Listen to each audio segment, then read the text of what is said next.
It's been a whirlwind few days for you with that podium finish last time out and the birth of your daughter. Have your feet touched the ground yet? Yes, I mean, it's okay, we are already here in Hungary now, but talking about last week, it was quite special, 24 or 48 hours, the way you want to look at it. Obviously I found out on Saturday night that became a father, that our daughter is born and is doing great, so it was a great feeling, but then obviously the next day there was a race to do. It was important to stay focused on it, and the race was great as well, so it's a podium, so it was many things happened in 24 hours for me, and fantastic feeling. There was certainly a happy Williams team late on Sunday evening when news came through that you've got the point. Now, you've scored many World Championship points in your career, 274, but how different was this one to the ones that came before because of what it meant to Williams? Yeah, I mean, it's a bit mixed feelings in the end because, of course, it's good to be at least have this 1 point on the scoreboard, but the way it came for sure is not something you would expect. Of course, it was a crazy race, so many mistakes. We managed to stay on track, although our pace was questionable, but still managed to keep it on the black. And then with Alfa being penalized, we gained 2 positions, so it meant that we will be 10th, which is for sure good, but still we have to keep working, keep pushing, and definitely this point is somehow thanks to the guys which are doing a great job on track, pushing really hard. We are really not having great moments, but still they keep working really hard, and Hockenheim was also thanks to them. It was a great haul of points for you at Hockenheim. Are you sensing an upward curve from the team from now on? Yeah, it was a great result. Like you said, a lot of points, so we were really happy about that, and I am sensing some improvement. I definitely think we took a step in Hockenheim. Looking at our pace throughout the weekend, Friday, Saturday, we were much more competitive than we've been in recent events, which is always a good thing. But that being said, it's still very, very tight in the midfield, and every 10th counts. So I'm sure it will be very track dependent from now until the end of the season on which tracks suit our car more than others. But it was a great Sunday, but it was also a much better weekend in terms of performance and where we've been throughout the weekend in comparison to other weekends. Congratulations on the double points finish in Hockenheim. However, the race marked the 3rd time that you guys have hit each other on track this year. Spain, Silverstone, and of course Hockenheim. I just wanted to ask you, why does this keep happening? I don't know really. I think it's it's happened a few times this year, and in terms of it hadn't in Silverstone and had a consequence for both of us. We punctured.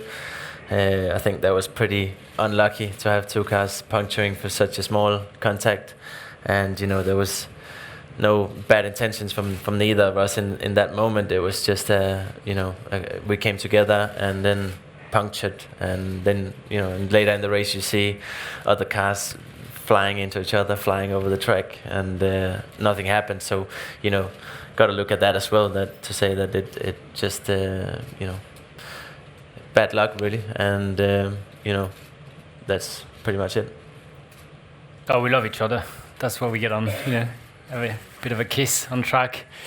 No, I think there's been, as Kevin said, there's been a bit of bad luck in Silverstone. I think the relationship, people could think that it doesn't look good, but actually the relationship with Kevin is really good.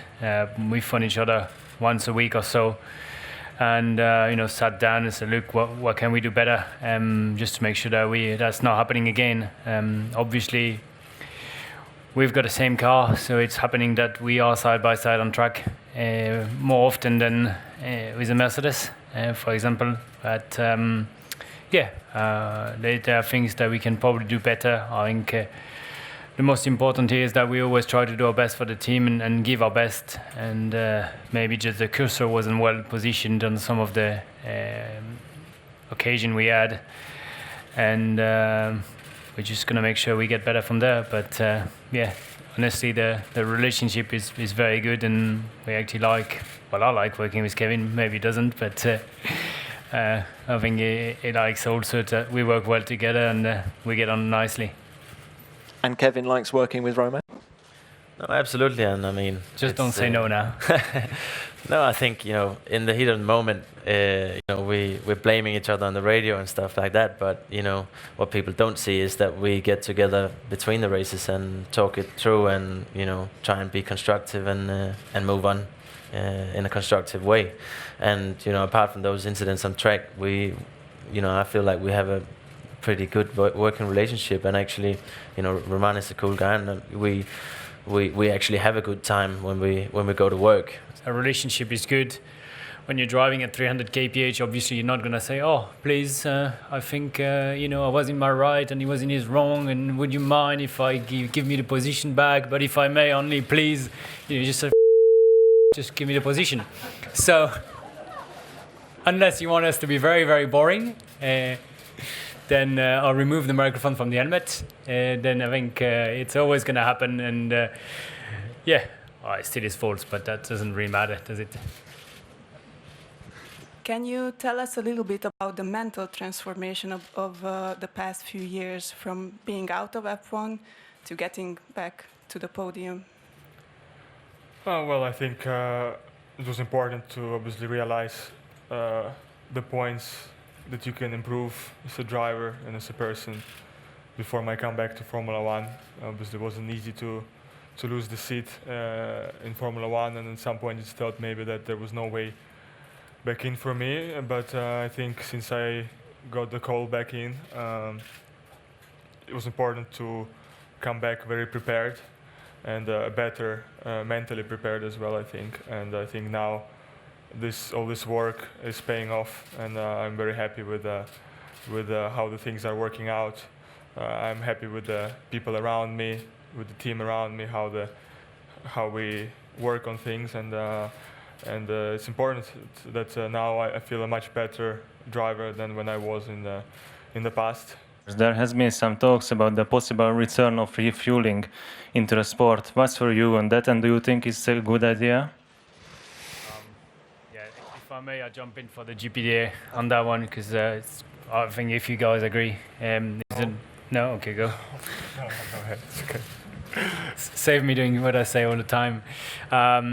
It was brought by the GPDA because we have 4 key points that we want to improve the show, and those are tires, aero sensitivity, weight of the car, and money distribution. I think when Robert came back, was it last year or 2 years ago in Formula One, so the car felt really heavy, and and the regulation makes it that it's getting heavier and heavier year after year, and we don't have any solution with the current engine to bring the weight down. Therefore, the idea of refueling was brought to on a short-term fix to help the tires to not overheat that much and get better racing and better following in the car early in the race. It needs to be looked at, but it's not we want refueling. We need to find a solution to get the car lighter, to be easier on the tires, and therefore having a better show.